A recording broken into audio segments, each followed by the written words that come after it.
Bismillahirrahmanirrahim. Assalamualaikum warahmatullahi wabarakatuh. Waalaikumsalam warahmatullahi wabarakatuh. A'udzu billahi minasyaitonir rajim. Bismillahirrahmanirrahim. Walhamdulillahirabbil alamin wa bihi nasta'inu ala umuri dunya waddin. Wassalatu wassalamu ala sayyidil mursalin wa imamil muttaqin nabiyyina Muhammadin wa ala alihi wassahbihi wa man tabi'ahu bi ihsanin ila yaumiddin. Allahumma inna nas'aluka ilman nafi'a wa rizqan thayyiba wa amalan mutaqabbala. Rabbana zidna ilma warzuqna fahma waj'alna minas salihin. Amma ba'd. Baik saudara sekalian rahimakumullah, kita melanjutkan tafsir surah Al-Infitar. Kali ini kita membahas 4 ayat, yakni ayat ke-9 hingga ke-12. Kita baca bersama-sama. A'udzu billahi minasyaitonir rajim. A'udzu billahi minasyaitonir rajim. Bismillahirrahmanirrahim. Bismillahirrahmanirrahim. Kalla bal tukadzibuna bid-din. Kalla bal tukadzibuna bid-din. Wa inna 'alaikum lahafizin. Wa inna 'alaikum lahafizin. Kiraman katibin. Kiraman katibin. Ya'lamuna ma taf'alun. Ya'lamuna ma taf'alun. Kata kalla itu disebut dengan kalimatu rad'in wa zajrin, kata yang digunakan untuk menegur keras atau mendamprat yang sifatnya menyalahkan, mencegah seseorang terjatuh dalam kesalahan. Nah, ini maksud di sini adalah Allah menegur keras, mencela orang-orang kafir atau yang memiliki sifat seperti mereka ketika mereka itu tertipu. Ya, ketika mereka tertipu sehingga tidak bisa menyembah Allah dengan baik. Ya, dengan kata lain, kalla di sini adalah semacam dampratan kepada orang-orang yang tertipu di dunia ini karena hidupnya tidak bisa melihat kebaikan Allah. Nggak banyak loh ya orang yang bisa melihat kebaikan Allah. Ini kalau orang nggak mau mencari tahu, memang nggak akan dikasih tahu itu. Jadi kalau mereka hidupnya hanya berjuang untuk makan, berjuang untuk menyamankan diri, berjuang untuk mensejahterakan diri, jadi hanya menuruti hawa nafsunya, maka selamanya dia tidak akan pernah tertunjuki pada pengetahuan yang lebih tinggi. Dia tidak akan pernah tertunjuki tentang Allah, tidak akan pernah bisa mengenal Allah, tidak akan pernah bisa mengenal nikmat-nikmat Allah. Sehingga ya kalau orang seperti ini nggak mungkin bisa menemukan kebaikan Allah dalam hidupnya. Ya. Sekaligus juga ayat ini itu memberikan teguran keras, ya, bahwa seseorang itu semestinya jangan sampai menjadikan kebaikan Allah itu sebagai alat untuk mengkufuri Allah. Ya, jangan sampai dipakai untuk bermaksiat kepada Allah, apalagi untuk mengkufuri Allah. Karena ayatnya ma gharraka bi rabbikal karim, gitu ya. Kan disebut Allah dengan sifat karimnya. Artinya sifat baiknya Allah. Allah itu baik sekali pada kalian, sudah menciptakan kalian sebagai manusia lagi, dikasih kesehatan, dikasih tubuh yang sempurna. Harusnya itu kalian gunakan untuk menyembah Allah. Maka kalau itu malah membuat kalian menjadi kufur, itu keliru, kalla, salah kalian, benar-benar salah. Jadi kalla itu kalau bahasa kita kira-kira kayak tidak, hei jangan begitu, salah kamu, kalla, ya, seperti itu. Kamu musyrik itu batil, kamu bermaksiat itu salah, itu tertipu kamu. Ya, karena kalau kita pikir juga kemusyrikan itu nggak ada yang logis sebenarnya, ya, nggak ada yang logis. Apa yang logis dari memuliakan sebuah batu yang nggak bisa apa-apa, gitu. Kan nggak masuk akal sebenarnya. Dan kalau kita lihat di dalam sejarah, memang kebanyakan orang mempertahankan kemusyrikan bukan karena ada kebenaran di dalamnya, bukan, tetapi karena ada kepentingan duniawi yang di baliknya. Kemarin saya terangkan ya, tokoh-tokoh Quraisy itu ingin mempertahankan berhala di sekeliling Ka'bah. Itu bukan karena itu benar, enggak, tetapi karena tidak ingin ekonomi rusak. menurut pandangan mereka, kalau dihilangkan diganti dengan Tuhan yang satu. Jadi kalau kita teliti semua kemusyrikan tidak ada yang logis sebenarnya. Termasuk semua kemaksiatan itu juga tidak ada yang masuk akal. Orang berusaha membenarkan LGBT itu love is love, cinta ya cinta. Tapi kalau misalnya dibalik, gimana kalau kita mencintai ayah dan ibu kita sendiri? Misalnya seorang putra mencintai ibunya, terus menikah, boleh enggak? Ya, mereka kaget biasanya, oh enggak, kalau incest jangan. Tapi kalau homo boleh, kan begitu ya. Enggak logis. Kemaksiatan pun sebenarnya enggak logis. Jadi dilarangnya apapun yang dilarang oleh Allah, itu sesungguhnya mengandung unsur bahwa itu memang ya benar, dalam dirinya sendiri memang sebuah kebenaran. Cuma sebagian memang ada yang dibuka oleh Allah hikmahnya, ada yang tidak dibuka. Ya, karena perintah Allah itu nggak semuanya bisa dirasionalisasi. Ya, kayak kita disuruh untuk memuliakan Ka'bah, itu logikanya apa ya? Nggak bisa dilogika itu. Hanya batu Ka'bah, ya kan? Mencium Hajar Aswad itu logikanya bagaimana? Ya, juga tidak bisa logika. Kenapa miqat itu kok ada di Dzulhulaifah? Kenapa kok ditetapkan di situ? Kenapa kok di Al-Juhfah? Kenapa di Yalamlam? Kenapa di Dzatu Irqin? Kenapa di Qarnul Manazil? Kok tempat beda-beda itu? Kalau saya lihat itu, dilihat dari pusat Mekah itu beda-beda jaraknya. Jadi bukan pusat begitu, enggak. Beda-beda jaraknya. Yang paling jauh itu yang dari Dzulhulaifah. Yang dari, itu miqatnya Rasulullah ya. Miqatnya Rasulullah yang sekarang disebut dengan Bir Ali atau Bi'ru Ali, dan dimudahkan jadi Bir Ali. Paling jauh itu. Paling jauh. Itu nggak bisa dilogikakan juga. Makanya ada riwayat Umar itu saat mencium Hajar Aswad, itu beliau bilang, aku tahu kamu itu cuma batu yang nggak bisa memberi manfaat dan juga tidak bisa memberi mudarat. Andaikan aku tidak melihat Rasulullah menciumnya, niscaya aku tidak mencium. Itu perkataan Ali ya. Itu kan berarti beliau melakukan itu atas dasar ketaatan, semata-mata mengagungkan perintah Allah. Ya. Jadi ada syariat-syariat yang tidak dibukakan oleh Allah hikmahnya. Tapi ada beberapa yang akal kita pun bisa menerima karena logis dan rasional banget. Berbakti kepada orang tua misalnya. Kan yang masuk akal ya. Wong jasa, siapa sih manusia yang paling berjasa di dunia ini? Ya kan orang tua kita tuh. Dari sisi hal duniawi loh ya. Kalau urusan akhirat ya tentu saja Rasulullah yang paling berjasa. Tapi dalam urusan duniawi yang menjadi sebab keberadaan kita, yang membesarkan kita, membuat kita jadi dewasa kayak begini, sampai bisa jadi manusia, itu kan orang tua. Jadi kalau kita berbuat baik pada mereka ya sangat masuk akal, logis. Kenapa seorang istri diperintahkan lebih taat kepada suami daripada ibunya, orang tuanya misalnya? Itu secara akal masih logis. Logisnya bagaimana? Ya maknanya membangun rumah tangga itu ya harus ada nahkoda dan pemimpinnya. Dan pemimpinnya adalah suami. Nah kalau wanita masih wajib untuk taat kepada orang tuanya, diintervensi itu nanti. Ketika diintervensi, rusak. Akhirnya nggak ada gunanya rumah tangga. Karena masih terikat dengan orang tua.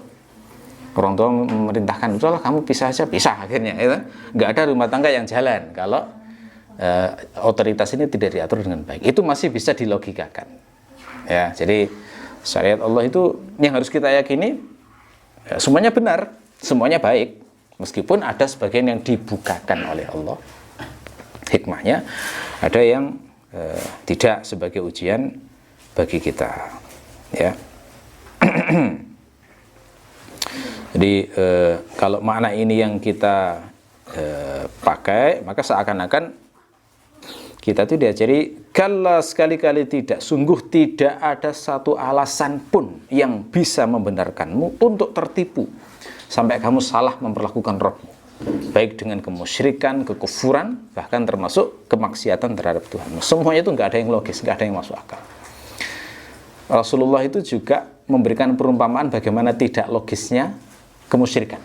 Itu perumpamaannya bagus sekali menurut saya, dengan menggunakan perumpamaan di zaman Nabi. Ya kadang-kadang dakwah yang perlu kayak gitu ya. Dakwah itu perlu ya perumpamaan, perlu memahami akal orang yang didakwai, perlu memahami logikanya. Terus kita gunakan pendekatan itu baru bisa masuk. Orang kalau menjelaskan hanya wajib tauhid, haram musyrik, wah syirik, dasar syirik kamu. Kadang nggak ngerti sebenarnya maksud syirik itu apa. tauhid itu maknanya seperti apa? Kadang-kadang nggak ngerti.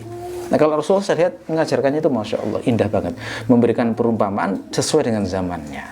Ya, yang beliau jadikan perumpamaan apa? Yakni perumpamaan yang terjadi antara seorang tuan dan budak. Nah, zaman dulu kan ada ya, perbudakan memang masih ada. Nah, perumpamaan yang beliau pakai adalah beliau mengatakan begini, perumpamaan orang musyrik itu adalah ada seorang tuan yang membaiki budaknya. Ya, dia dimuliakan oleh tuannya, dibaiki, diperlakukan kayak anaknya sendirilah intinya. Lalu kemudian dibiarkan untuk bekerja, mencari uang, ya. Tetapi setelah budak itu bekerja mencari uang, ternyata uangnya malah dikasihkan pada orang lain, bukan kepada tuannya. Bagaimana menurut kalian? Ya, bukankah itu? Nah, kalau kita zaman itu kalau diajak dialog kayak begitu kan akhirnya, oh budak kurang ajar ini kan gitu ya. Sudah dibaiki tuannya, balasannya kayak begitu. Zaman dulu namanya budak itu sangat terhina biasanya. Budak waktu itu kayak jaga barang. Jadi mau dibunuh tuannya pun ya terserah, itu seperti barang. Nah ini ada budak yang dibaiki, kok malah balasannya itu seperti itu. Nah kemusyrikan ibaratnya seperti itu. Ini masuk akal banget ya. Ya, nah kalau zaman sekarang ya bisa kita gunakan perumpamaan yang mirip dengan itu. Ya, sekarang nggak ada perbudakan, bisa kita ambil contoh misalnya kasus orang tua dengan anaknya. Ada orang tua yang baik banget ke anaknya. Semua keinginan anaknya dipenuhi, dibesarkan dengan kasih sayang. Semua harapan-harapannya diberikan. Bahkan apa yang tidak diinginkan anaknya pun dikasih sebagai bentuk kelebihan kebaikan dari orang tua itu. Tapi anak ini malah berbaktinya kepada tetangganya, misalnya. Ya, ngasih uangnya ke tetangganya. Ya. Lalu kemudian memuji-muji tetangganya. Ya, intinya membalasnya itu adalah ke tetangganya. Itu kan nggak masuk akal banget ya. Nah kayak begitu itu kan contoh orang yang kurang ajar, anak yang kurang ajar. Nah seorang hamba yang dibaiki Allah itu kira-kira seperti itu. Yang membaiki dia itu loh Allah selama ini. Yang ngasih nikmat buahnya itu juga Allah. Mestinya kan logisnya ya mempersembahkan ketaatan hanya Allah saja. Nurutnya cuma Allah saja harusnya. Yang dipuji ya hanya Allah saja harusnya. Lah kok sampai dia memuji selain Allah, maka ini contoh orang yang kurang ajar. Nah, kemusyrikan itu kira-kira perumpamannya seperti itu. Jadi kemusyrikan pun itu tidak logis. Ya, kemusyrikan pun tidak logis. Termasuk kemaksiatan. Kemaksiatan juga tidak masuk akal, nggak logis. Kenapa? Karena kemaksiatan itu ibaratnya orang dibaiki balasnya dengan buruk. Ya, kita membaiki teman. Ya. Lalu teman yang kita baiki itu membalas dengan memfitnah kita. Nah, itu kan juga termasuk keburukan. Ya, oke. Jadi intinya kalla di sini adalah sebuah celaan dan peratan teguran keras bahwa sebenarnya nggak ada alasan apapun untuk terkena ghurur, tertipu sehingga nggak bisa menyembah Allah dengan baik. Sehingga tidak bisa menaati Allah dengan baik. Ya. Kemudian kata bal di situ, balnya itu maknanya adalah bal lil idrab. Dalam bahasa Arab dinamakan bal lil idrab. Idrab itu diterjemahkan bahkan biasanya ya. Bahkan ini seakan-akan ingin menunjukkan setelah Allah itu mencela kekeliruan orang-orang yang salah memperlakukan Allah, lalu Allah menyebut lagi perbuatan yang buruk lagi, bukannya malah tobat tapi malah menambah keburukan itu.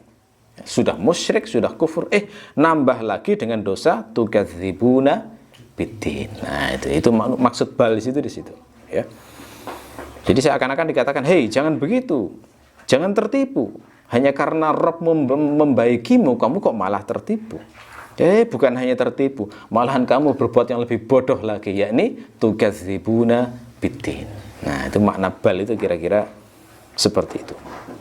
Nah, ketika Allah menyebut secara khusus tukadzibuna biddin, ini secara implisit mengajarkan kepada kita bahwa ini adalah dosa yang sangat buruk, karena tidak mungkin dikhususkan kalau tidak memiliki dampak yang besar. Kenapa dikatakan buruk? Karena kata tukadzibuna biddin bermakna kalian mendustakan hari pembalasan. Ad-din itu maknanya al-jaza atau pembalas. Jadi din maknanya banyak ya, bisa bermakna agama, bisa bermakna membalas. Nah, di sini maknanya jaza, balasan. Jadi intinya Allah itu mencela orang yang tidak percaya akhirat, nah, makanya begitu. Dan memang kalau kita teliti, semua pangkal keburukan itu adalah ketika seseorang nggak beriman pada hari akhir. Akhirnya nggak jelas, standar antara baik dan buruk itu nggak jelas. Di barat itu ya, kalau memperkosa, itu kriminal. Tapi kalau suka sama suka, tidak dianggap kriminal. Kenapa? Nah, karena mereka memang nggak mengimani akhirat. Jadi standar baik buruk dikembalikan ke akalnya. Lah suka sama suka kok kan nggak merugikan orang lain, gitu logikanya. Gitu ya. Makanya dikatakan ini mengkufuri akhirat itu termasuk di antara aslul jaraim, di antara pangkal segala kriminal, keburukan. Termasuk hari ini kenapa LGBT dibolehkan ya, karena dianggap nggak ganggu orang, gitu loh ya. Sementara itu berlawanan dengan fitrah. Karena akal memang nggak bisa melihat jauh ke depan. Kalau dia jauh ke depan ya namanya orang homo ya akan memusnahkan spesies manusia kan, begitu ya. Di sisi Allah jelas sebuah perbuatan dosa. Ini aslul jaraim. Jadi at-takdzib bid-din itu sampai disebut secara khusus memang ini tindakan bodoh lain selain kamu kufur ya. Ini termasuk tindakan bodohmu adalah tukadzibuna bid-din. Mendustakan hari pembalasan.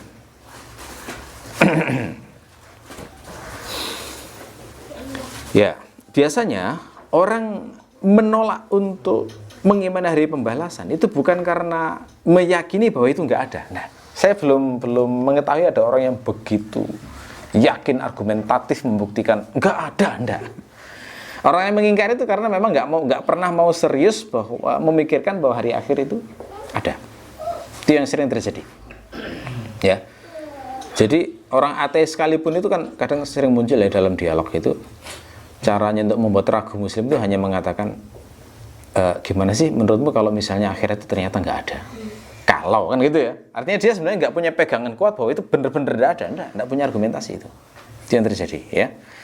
Nah, jadi kenapa sih mereka kok seperti itu? Itu faktanya adalah karena mereka hanya ingin mengikuti hawa nafsunya. Jadi orang mengingkari akhirat itu memang intinya adalah karena ingin mengikuti hawa nafsu. Jadi kalau sudah nggak percaya akhirat kan bebas tuh. Hidup mau ngapain yang penting freedom gitu ya. Yang penting adalah bebas. Itu pangkal utamanya. Nah, padahal kalau dilihat fakta kehidupan sangat tidak adil. Kalau nggak ada akhirat itu sangat tidak adil. Ini nggak pakai dalil ya, pakai rasional saja, sangat tidak adil. Manusianya sudah beda-beda. Beda-beda dari sisi apa? Lihat itu, ada yang sempurna tubuhnya, ada yang cacat. Terus kalau tujuan hidup adalah mencari kesenangan, alangkah tidak adilnya itu orang yang buta seumur hidup, ya kan? Nggak adil banget itu. Gimana yang seumur hidup itu lumpuh misalnya? Ada seorang artis Hollywood yang pernah saya lihat, yang dia itu suka ini. Dia seorang perempuan, artis Hollywood perempuan yang dia sendiri bingung melihat fakta apa kayak begitu ya. Dia suka nolong wanita-wanita pengungsi Suriah gitu ya. Dia itu sana, kemudian dia itu pernah ketika membuat sambutan di sebuah acara bilang, saya nggak pernah mengerti ya kenapa di dunia ini ada orang yang memiliki kecantikan sama seperti saya, kecerdasan sama seperti saya, kefasihan sama seperti saya, tapi kok nasibnya tidak lebih baik daripada saya. Kenapa saya harus yang kaya sementara dia yang jadi pengungsi? Nah, begitu ya. Dia melihat ada orang-orang pengungsi wanita Suriah yang secantik dia, yang fase dia, secerdas dia. Tapi kok nasibnya kayak begini? Ini saya nggak pernah bisa mengerti, Nur. Kayak begini kenapa? Nah ini contoh orang yang sebenarnya ya belum tertunjuki ya. Coba ngerti akhirat akhirnya logis itu, jadi logis semuanya. Karena dia nggak percaya akhirat, jadinya ya nggak bisa memecahkan. Nah, itu loh ya. Jadi ada orang-orang yang mengakui dalam hatinya bahwa ada hal-hal yang nggak bisa dipecahkan secara rasional di dunia ini. Kalau beranggapan bahwa setelah di dunia ini adalah terakhir, nggak ada lagi kehidupan sesudah itu, nggak logis itu. Beda-beda nasibnya itu. Ada orang yang dikasih cantik, ini dikasih nggak cantik. Biasanya yang nggak cantik kan iri sama yang cantik tuh. Mau enak yang cantik itu. Salah itu gampang dimaafkan. Cari pekerjaan gampang ya, langsung diterima, gitu ya. Ya kan? Pokoknya salah itu mesti ada uzur-uzur untuk ditakwil-takwil itu ada kalau cantik. Kalau jelek, waduh, sudah jelek, salah lagi gitu. Nah, itu kadang buat iri gitu ya. Ada perbedaan-perbedaan itu. Ada yang dibuat kaya, ada yang dibuat miskin. Ada yang dibuat cerdas, ada yang dibuat tidak cerdas. Terus lihat tuh, ada beberapa orang yang nasibnya tragis sejak kecil. Ya kan? Ada yang mati terbunuh, mati terzalimi. Ada yang dia itu masuk dalam kejadian pembantaian massal misalnya, ya kan? Ada orang-orang yang itu gimana menjelaskannya? Itu kalau nggak ada pembalasan itu sangat tidak adil dunia ini, ya kan? Itu secara logis itu membuat kita akhirnya nggak mungkin kalau nggak ada kejadian setelah mati, gitu loh. Nggak mungkin kalau nggak dihitung kayak begitu itu. Jadi ini bandingkan dengan orang yang mengingkari akhirat. Yang mengingkari akhirat itu nggak punya jawaban yang memuaskan. Jadi hidup di sebuah hidup dengan pegangan yang tidak jelas orang-orang nggak percaya akhirat itu. Nah, di Quran dikatakan mereka itu berada dalam fisyakin, selalu dalam keraguan-raguan. Nggak pernah bisa memastikan sebenarnya apa yang terjadi.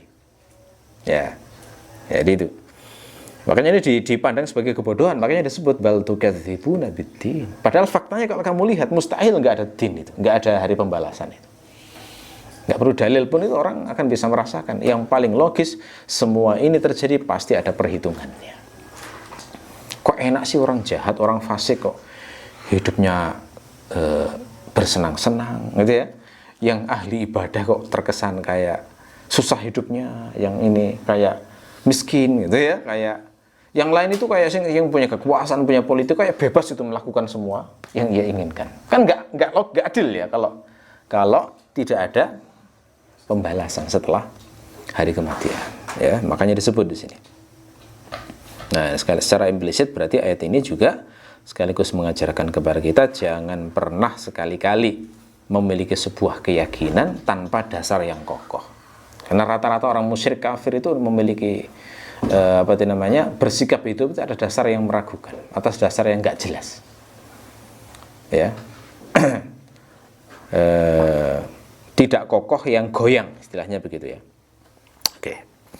Nah, kalau di kitab tafsir tukadzibuna, itu failnya adalah kuffaru Makkah, orang-orang Makkah. Nah, tentu saja kalau kita bicara tafsir, ngaji tafsir semacam ini, yang dimaksud adalah orang-orang kafir Mekah termasuk yang memiliki sifat seperti mereka. Karena Quran bukan hanya turun ke orang Mekah, tapi untuk seluruh umat manusia sampai akhir zaman. Kata tukadzibuna pakai fi'il mudhari untuk menunjukkan tajaddud. Jadi terus diperbarui, artinya mereka itu selalu mendustakan hari pembalasan gitu. Setiap diajak untuk beriman itu terus mendustakan. Jadi ndablek kalau bahasa Jawanya ya. Itu makna dari kata tukadzibuna. Oke. Wa inna 'alaikum lahafizin. Wa inna wawunya wawu haliyah. Jadi terjemahannya sementara. Sementara inna 'alaikum, inna itu harf takkid yang bermakna penegasan sesungguhnya. Dan perhatikan di situ Allah memberikan dua kata takkid, dua harf takkid. Satu adalah inna, yang kedua adalah la pada kata lahafizin. La di sini itu dalam bahasa Arab dinamakan lamul qasam, lam yang bermakna sumpah. Istilah lainnya adalah lam ibtida. Nah, itu sama maknanya lam qasam. Kadang disebut juga lam muzahlaqah. Sama. Jadi kalau bertemu di kitab tafsir ada istilah lam qasam, lam ibtida, lam muzahlaqah, itu maknanya satu. Itu lam yang fungsinya untuk menegaskan, menguatkan, mempertegas. Kenapa kok Allah sampai menegaskan dengan dua takkid di sini? Ini menunjukkan bahwa orang-orang kafir Mekah waktu itu sangat mengingkarinya. Jadi nggak pernah percaya dengan informasi yang dijelaskan dalam ayat ini. Apa informasi yang disampaikan? Wa inna 'alaikum lahafidin. Sementara sesungguhnya kalian itu memiliki para pengawas. Hafidhin. Siapa yang dimaksud di sini? Yang dimaksud adalah para malaikat. Jadi perkiraannya adalah wa inna 'alaikum lamalaikatan hafidhin. Jadi man'utnya ini di mahdzuf ya, dibuang. Perkiraannya wa inna 'alaikum lamalaikatan hafidhin. Sesungguhnya kalian itu memiliki malaikat pengawas. Nah,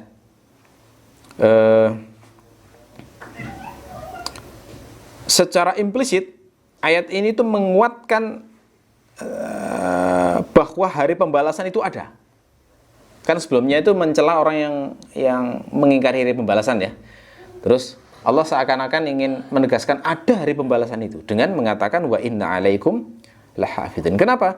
Karena malaikat yang mengawasi, yang mendokumentasikan amal itu tidak mungkin berguna kalau hari akhir itu nggak ada.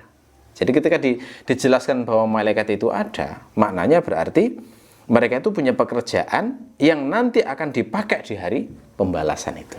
Jadi ada unsur takidu isbati yaumil hisab, makanya begitu ya. Jadi ada penguatan untuk menegaskan, membuktikan, menekankan bahwa hari penghisaban itu ada. Nah, kata hafizin dari kata hafizah. Nah, hafizah itu maknanya banyak. Makna di sini yang dimaksud adalah riayah wa muraqabah. Jadi ngurus dan mengawasi. Ya. Jadi hafizah itu bisa banyak maknanya, bisa bermakna menghafal. Misalnya hafizal Quran itu berarti maknanya menghafal Al-Quran. Kalau misalnya hafizal ab auladahu misalnya berarti maknanya ayah menjaga anak-anaknya. Nah, bisa juga hafizah maknanya mengurus dan mengawasi. Seperti dalam ayat ini. Cirinya apa? Ciri hafizah yang bermakna mengurus dan mengawasi, yang bermakna ri'ayah dan muraqabah adalah digandeng dengan ala.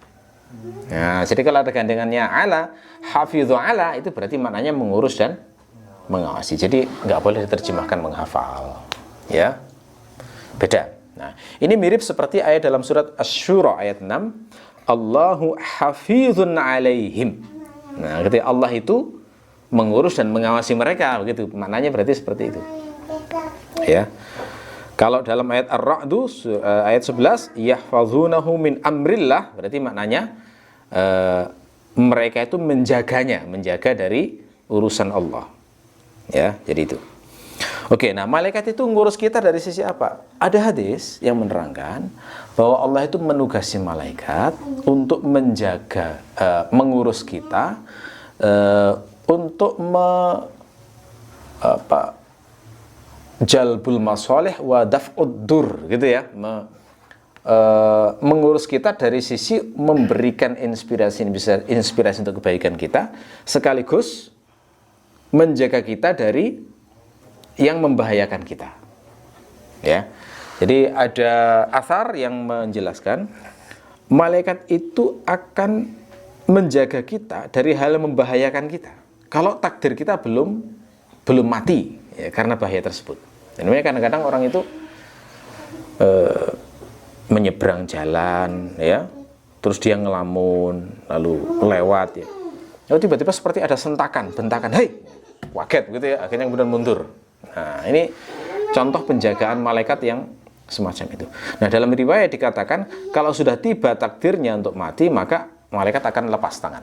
Jadi tidak akan diingatkan lagi sehingga dia akan mati karena sebab-sebab tertentu. Nah, jadi riayah itu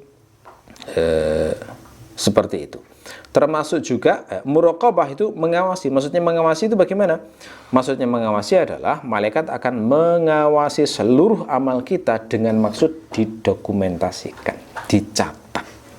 Ya, dicatat detail perbuatan baik maupun perbuatan buruk sehingga tidak ada satupun amal yang disia-siakan dan luput.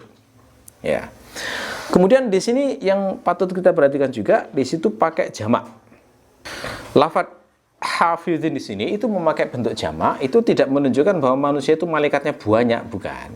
Tapi menunjukkan bahwa ini yang dimaksud adalah malaikat dengan mempertimbangkan kumpulan seluruh manusia. Nah, makanya dijamakkan. Kalau berdasarkan dalil, satu manusia itu yang ditugasi dua malaikat. Itu yang dinyatakan dalam surat Qaf ya. Idz yatalaqqal mutalaqqiyani 'anil yamini wa 'anis shimali qa'id, gitu ya. Jadi mutalaqqiyan itu musanna dua. Dari kanan dan kiri. Itu memang lafadznya malaikat itu berarti menunjukkan tiap orang itu oleh Allah ditugaskan 2 malaikat untuk menjalankan fungsi hafidhin ini tadi. Nah, ayat ini mengajarkan kepada kita bahwa di antara makhluk gaib yang wajib kita percayai, imani adalah malaikat. Ini dinyatakan di Quran. Qat'i ini.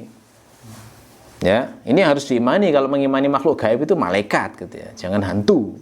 Ya. Ada orang mukmin tapi masih percaya yang namanya pocong, genderuwo, sundel bolong, ya. Suster ngesot, ndas glundung, usus klewer, macam-macam itu kan khayalannya manusia itu, gitu ya. Jadi tidak ada dalam dalil yang semacam itu.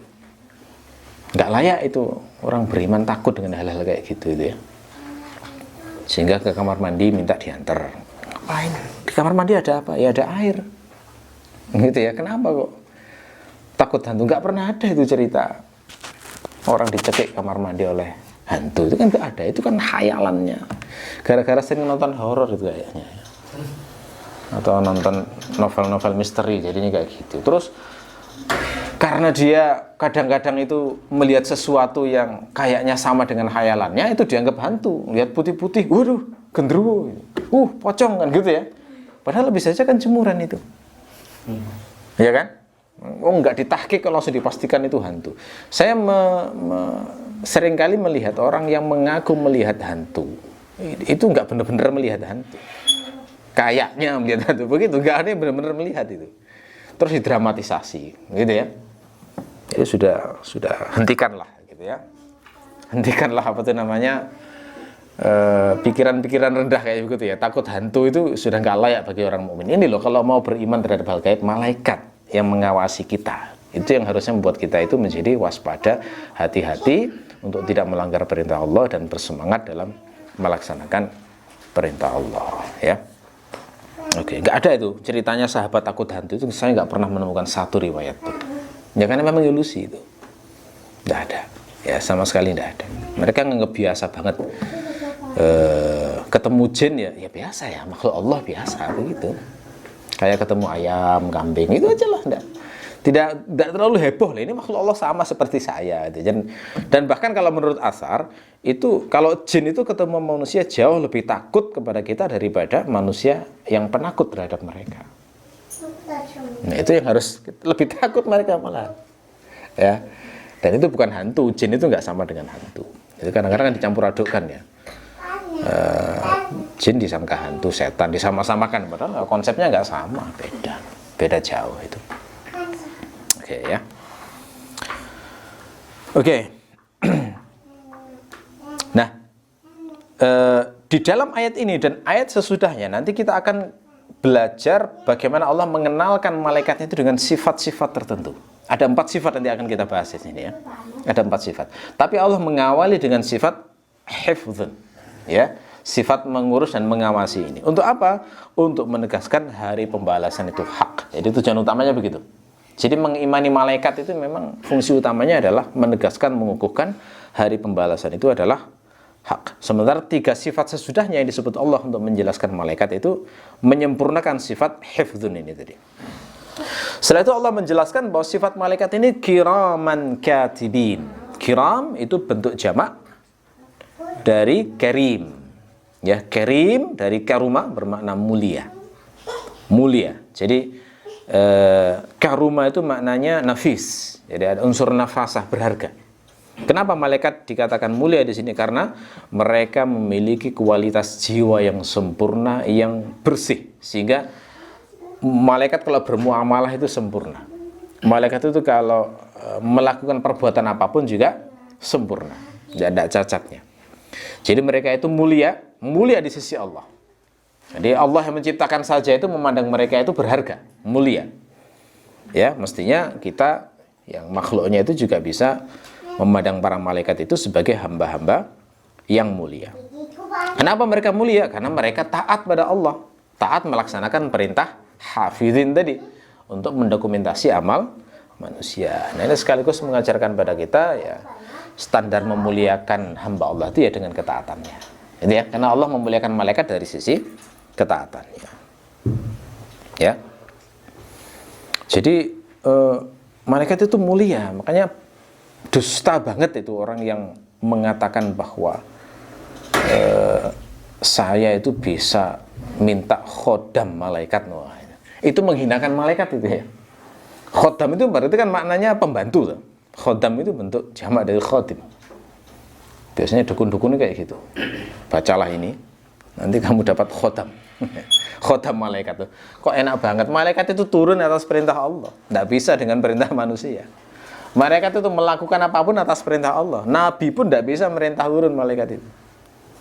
Kan pernah itu Nabi Muhammad itu bertanya pada malaikat Jibril, Jibril, kok nggak sering-sering ngunjungi kami sih? Gitu ya. Kok nggak sering-sering? Karena kalau sering-sering ngunjungi kan makin kuat iman gitu loh. Jawaban Jibril apa? Kami tidak pernah turun kecuali atas perintah Allah. Hanya Allah yang bisa menurunkan. Terus kok ada dukun pendusta yang bilang khodam malaikat kok enak, kok hebat banget gitu ya. Bisa memerintah malaikat. Nabi aja nggak bisa. Jibril itu turun ya kalau Allah memerintahkan. Kalau enggak. Ya, semua malaikat juga kayak gitu. Nah, ini ya. Ini menghinakan malaikat menurut saya, orang yang mengkhodamkan malaikat di samping berdusta ya.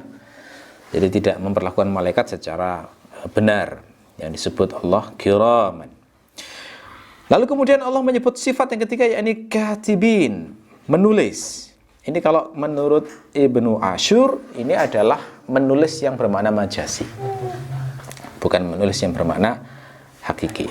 Ya, yang dimaksud menulis adalah menulis amal manusia, yakni mendokumentasi apapun yang dipercayakan kepada malaikat itu untuk dicatat dan diawasi supaya tidak terlupakan, tidak sampai hilang dan tidak ada unsur penambahan. Gitu ya. Jadi level katibinnya malaikat itu adalah sampai menafikan nisyan, lupa, juga menafikan yang namanya doya, hilang, dan juga menafikan ziyadah, penambahan. Nggak ada. Jadi akurat betul saat mendokumentasikan amal manusia. Ya. Ya'lamuna ma taf'alun. Yang mana malaikat ini mengetahui apa yang kalian lakukan. Ya'lamuna itu hal, ya, posisinya. Jadi ini jumlahnya, ayat ini sebagai jumlah hal dari perbuatan katibin. Jadi saat menulis malaikat itu, keadaan mereka adalah mengetahui apa yang mereka lakukan. Tapi secara bahasa mungkin juga difahami naat ya, atau sifat dari katibin. Ya, kalau diterjemahkan sifat berarti terjemahnya yang, gitu ya. Mereka menulis yang mereka itu mengetahui, para malaikat itu apa yang kalian lakukan. Bahkan mungkin juga secara bahasa dimaknai istinaf. Istinaf berarti kalimat baru. Nah, ini nggak jauh beda maknanya ya. Nah, dari tiga makna ini semuanya berdekatan, tidak mengubah arti. Nah, kata ma pada kata ya'lamuna ma taf'alun itu menunjukkan bahwa semua perbuatan manusia tercatat oleh malaikat, tidak ada yang lewat. Apalagi kalau kita kaitkan dengan pembahasan usul fikih ya. Usul fikih itu kan dibedakan antara fi'lun dengan amal. Apa bedanya? Kalau amal itu unsur utamanya adalah ala amdin, dilakukan dengan sengaja.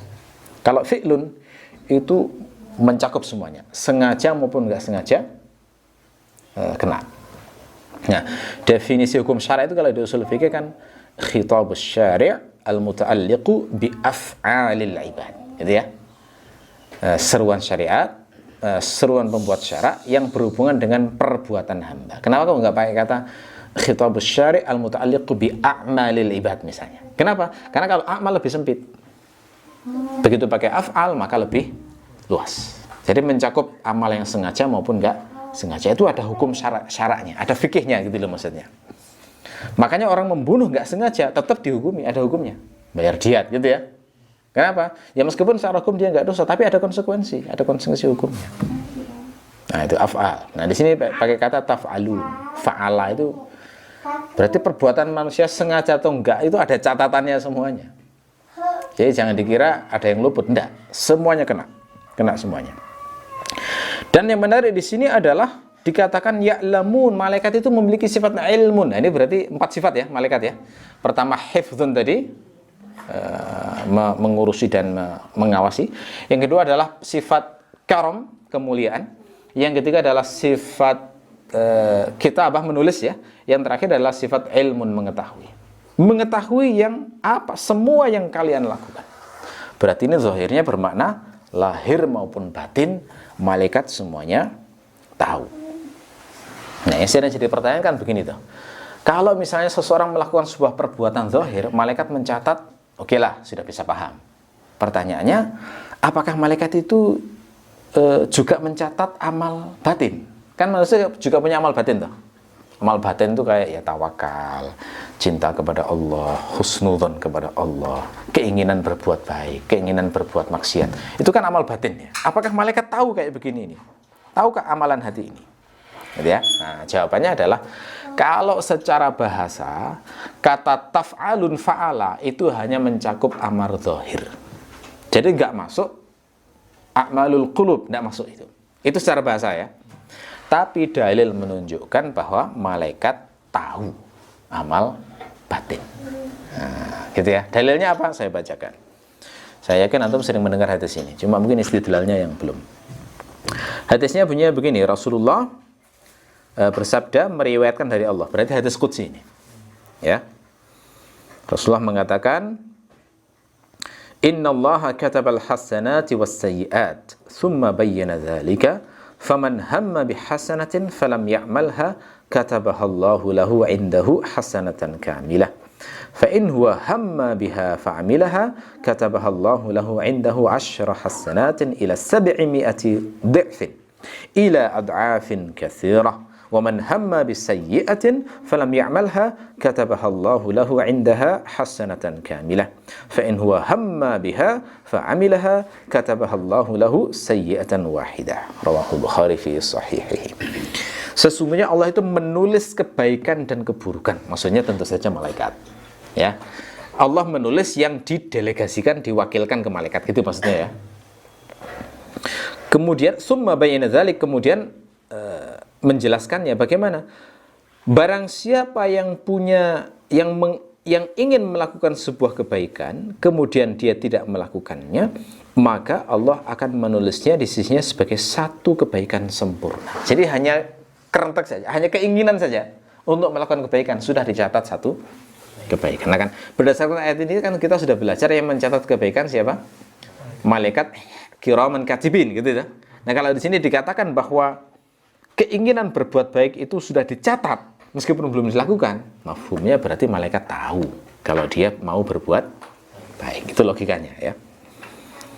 Kalau dia menginginkan kebaikan kemudian sampai mengamalkannya, maka Allah akan menuliskannya di sisinya 10 kali lipat sampai 700 kali lipat sampai sebanyak-banyaknya, nggak terbatas.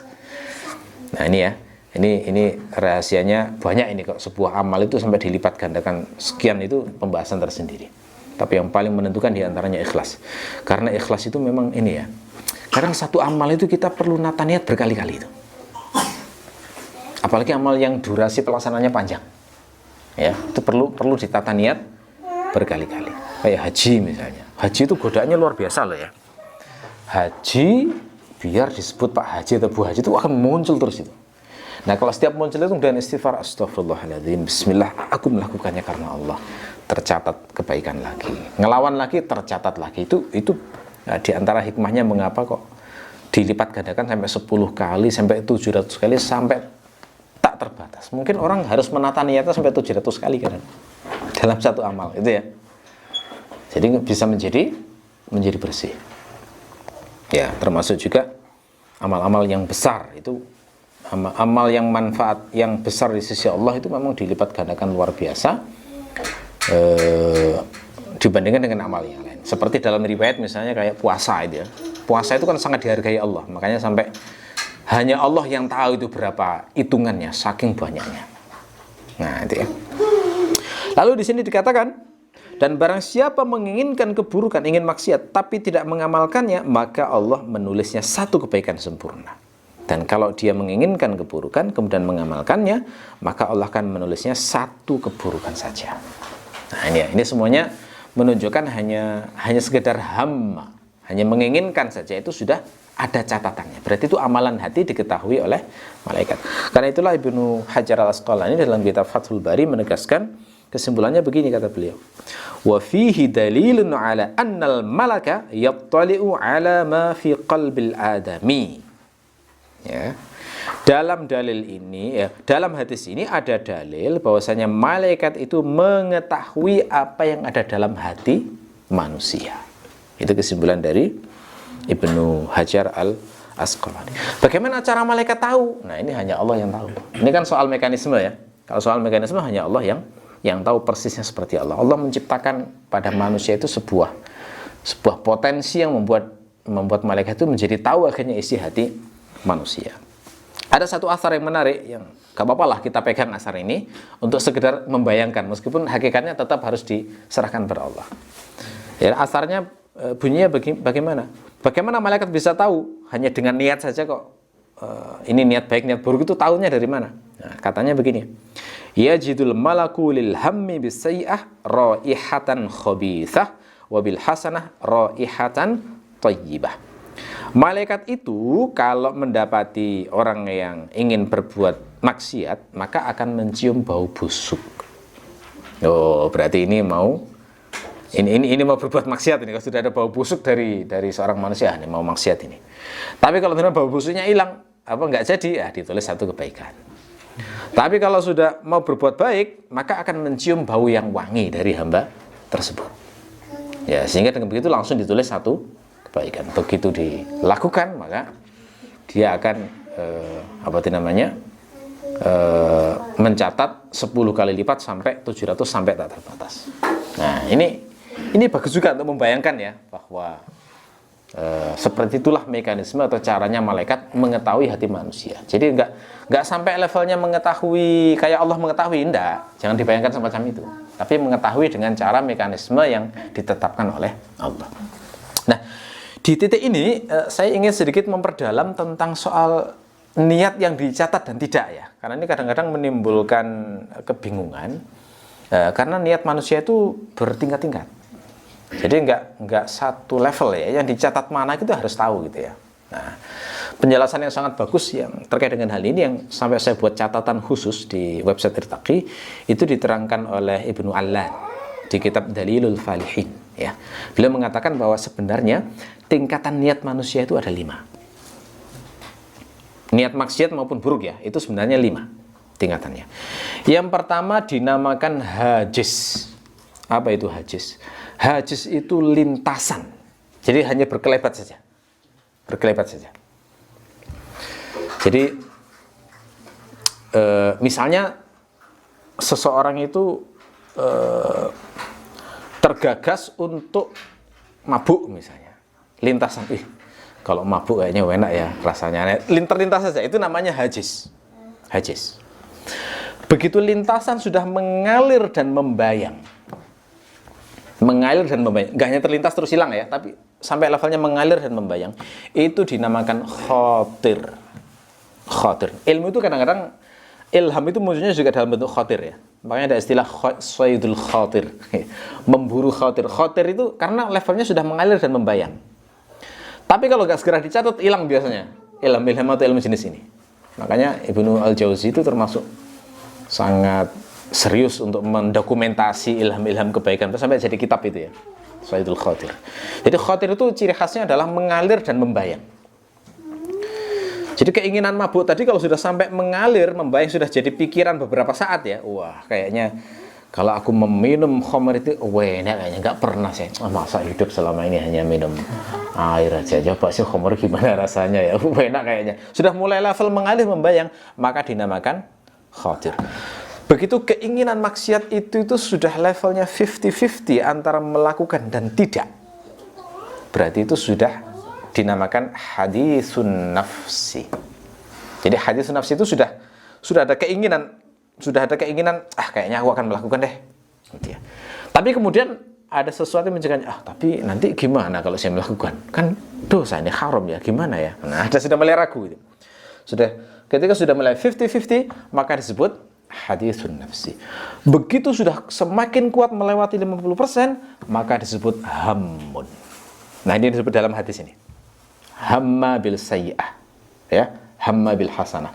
Itu yang kalau suatu keinginan sudah levelnya hammun, artinya sudah mencapai 50% ke atas. Itu kalau sebuah kebaikan langsung dicatat sebagai kebaikan. Tapi kalau keburukan masih ditahan oleh Allah, belum dicatat. Hamun itu namanya. Tapi kalau sudah 100% yakin betul, pasti saya akan melakukan. Jadi saya tidak akan membatalkan ya, kecuali di luar kuasa saya, gitu ya. Ini namanya azmun. Jadi azmun itu sudah levelnya yang paling tinggi, sudah 100% keinginannya. Makanya kalau ada ayat fa'idza azamta fatawakkal. Kalau kamu sudah mencapai keinginan itu levelnya azmun, sudah 100% tadi, maka tawakallah kepada Allah. Gitu ya, apapun itu. Urusan kebaikan apapun. Nah terus an-niyah itu bagaimana posisinya? Nah, an-niyah kalau di fikih itu dibahas, itu sudah istilah. Dinamakan an-niyah itu adalah jika azmun berbarengan dengan amal ibadah, nah baru dinamakan niyah. Jadi kalau misalnya sholat ya, Allahu Akbar bareng dengan takbiratul ihram, nah itu dinamakan niyah. Ya, itu bedanya. Oke. Jadi hari ini sekarang kita sudah bisa mengetahui ya, niat maksiat yang dicatat oleh Allah itu yang mana. Ternyata hamun ke atas ya, hamun, azmun sampai. Tapi kalau maksiat biasanya nggak perlu niat ya. Orang maksiat kan mana ada nawaitu syurbal khomri, kan tidak ada ya. Saya berniat minum khamr, kan tidak ada. Ya lakukan aja kan gitu ya. Tapi hamun sampai azmun pun sudah terancam untuk tercatat gitu ya. Tapi begitu dilakukan baru tercatat amal maksiat. Tapi kalau sebuah amal soleh, hamun saja sudah tercatat sebagai sebuah kebaikan, apalagi sampai azmun. Makanya kalau sudah kayak gini tuh nggak usah takut untuk ya, nggak usah takut untuk punya keinginan baik. Apapun itu seperbanyak lah gitu ya. Ini motivator ya. Tapi motivator syar'i ya. Nggak usah takut untuk punya keinginan, tapi keinginan amal soleh. Maksud saya begitu. Kalau motivator kan duniawi ya. Nggak usah takut punya keinginan traveling ke dunia. Aduh.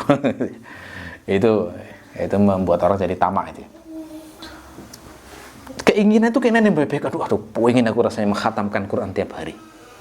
Pengen rasanya sedekah sampai miliaran. Enggak apa-apa, keinginan loh ya. Ya kan? Itu sudah kebaikan itu. Pengen rasanya aku berhaji sekian kali, berumrah sekian kali. Pengen rasanya aku birrul walidain kayak Uwais Al-Qarni itu. Wah, kan ya bagus lah itu. Cuma keinginan sudah bagus itu. Banyak-banyak diperkali-kali. Sampai hamma saja sudah dapat pahala. Apalagi sampai azmun sampai ini.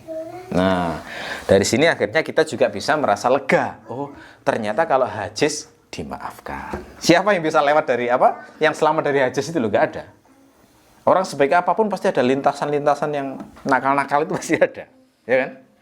Bahkan level khotir pun juga banyak. Orang beriman nggak selamat dari khotir sekali. Hadisun nafsi pun juga masih banyak itu.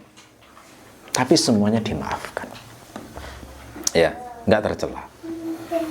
Nah, makanya kalau punya keinginan baik, jangan sampai levelnya hanya hajis, eman. Tingkatkan jadi khotir, tingkatkan jadi hadisun nafsi sampai minimal hamun. Itu akan tercatat sebagai kebaikan, gitu ya. Oke, baik. Jadi sampai sini berarti bisa kita simpulkan malaikat itu punya 4 sifat ya. Allah mengenalkan malaikat di sini dengan memiliki 4 sifat. Kalau kemarin kita bahas malaikat Jibril punya sekian sifat ya. Ini malaikat Kiraman Katibin ini itu diterangkan Allah dengan 4 sifat. Dan yang menarik ternyata ini saya terkejut juga ya. Ibnu Ashur itu memiliki pikiran yang sempat saya sampaikan ke antum terkait dengan malaikat Jibril kemarin. Kalau malaikat Jibril kemarin nggak ada di tafsir Ibnu Ashur itu ya, tentang ibrohnya untuk pemimpinnya. Nah, ini 4 sifat ini ternyata dibahas secara khusus oleh Ibnu Ashur, bahwa 4 sifat ini bisa diistimbat untuk menunjukkan bagaimana seseorang dalam memilih jabatan-jabatan publik, gitu ya. Jadi orang kalau misalnya ada seorang khalifah waliul amri itu mengangkat seorang pejabat, entah dia itu qadhi, entah dia itu amirul jaish atau siapapun, maka perhatikan 4 sifat ini, kata Ibnu Ashur. Yang pertama adalah hifdzun, dia punya sifat hifdzun, dan hifdzun ini dasarnya adalah amanah. Dia bisa mendokumentasi dengan baik kalau dia memiliki sifat amanah yang baik. Jadi sifat pejabat utama yang harus dimiliki itu harus punya sifat amanah untuk menjaga kemaslahatan umat. Sifat yang kedua adalah karom. karam berarti dia harus punya sifat zakaun nafsi, bersih jiwanya. Jadi kalau orang sudah karakternya sudah buruk, film porno biasa, gitu ya. Ada kan orang pejabat yang senang semacam itu. Lalu kemudian punya kecenderungan korupsi, ya kecenderungan maksiat itu dianggap dan ini enggak memenuhi sifat zakaun nafsi. Kemudian yang ketiga adalah punya sifat kitabah, yakni bagus dalam urusan administratif. Ya, jadi sampai levelnya itu bisa mendokumentasi semua hal yang diperlukan terkait dengan amanahnya untuk mengurus maslahat umat itu. Saya malah jadi teringat sistem ini.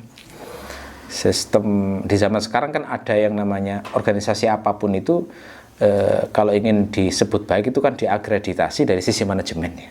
Ya, ISO macam-macam gitu ya. Itu kan kalau ISO itu kan nanti ada kriteria-kriteria ya, kayak misalnya harus buat manual prosedur, harus buat detail lah, sehingga harapannya nanti kalau misalnya pejabatnya ganti, dia nggak usah tanya-tanya lagi, yang harus dikerjakan sudah jelas. Nah, ini Ibnu Ashir sampai ngomong kayak begitu juga ya. Jadi dia punya kemampuan dokumentasi yang bagus, bihaitsu gitu ya. Ya ini sampai dalam kondisi andai kan diganti orang lain, dia sudah tahu apa yang harus dilakukan. Ini prinsip manajemen. Ya, kalau dilihat istimewanya kayak gini sebenarnya luar biasa ya, konsep diajarkan Islam secara khusus, secara implisit ya. Ternyata ya ini kan berarti dasar-dasar untuk mempertajam urusan manajemen sebenarnya. Ya, ada sumbernya, inspirasinya itu ada. Ini boleh dikatakan inspirasi dari Quran mengembangkan ilmu manajemen, boleh karena memang tafsirnya dan maknanya seperti itu. Sejak zaman dulu namanya ngurus urusan publik harus ada arsip.